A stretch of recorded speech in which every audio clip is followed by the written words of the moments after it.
حسن بن علی ارشاد فرماتے ہیں،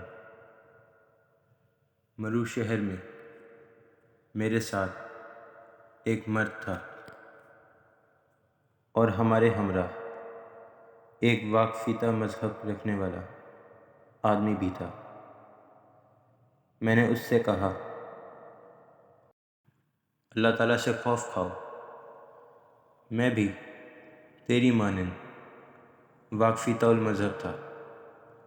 پھر اللہ تعالیٰ نے نور ولایت امامت سے میرا دل منور کر دیا۔ بدھ، جمعرات اور یوم جمعہ کو روزہ رکھ اور غسل کرنے کے بعد 2 رکعت نماز ادا کر اور اللہ تعالیٰ سے دعا مانگ کہ تیری حالت خواب میں رہنمائی فرمائے تاکہ امام وقت کو پہچان سکے۔ جب میں گھر پہنچا تو میرے نام ایک خط آیا ہوا تھا۔ اس کو کھولا تو یہ امام رضا علیہ السلام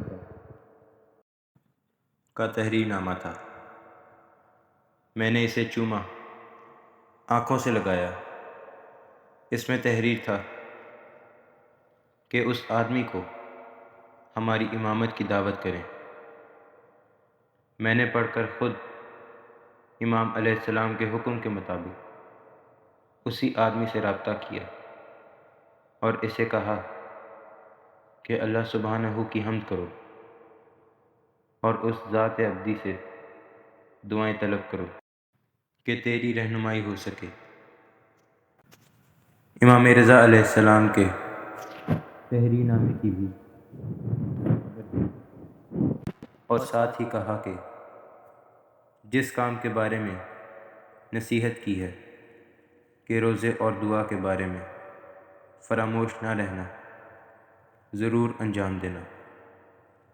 ہفتے کے دن وہ شخص صبح ہی میرے پاس حاضر ہوا اور کہنے لگا،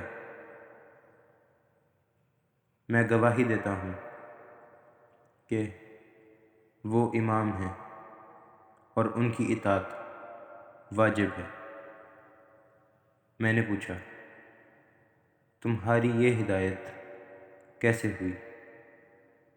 اس نے جواب دیا، امام رضا علیہ السلام کو رات خواب میں دیکھا۔ وہ فرما رہے تھے، ابراہیم، خدا کے واسطے حقیقت کا اعتراف کرو اور یہ خیال نہ کرو کہ خدا سبحانہ کے علاوہ کوئی ان کے حال کے بارے میں خبر نہیں رکھتا، بلکہ ہم بھی بندوں کے حالات سے اللہ کے حکم سے باخبر ہیں۔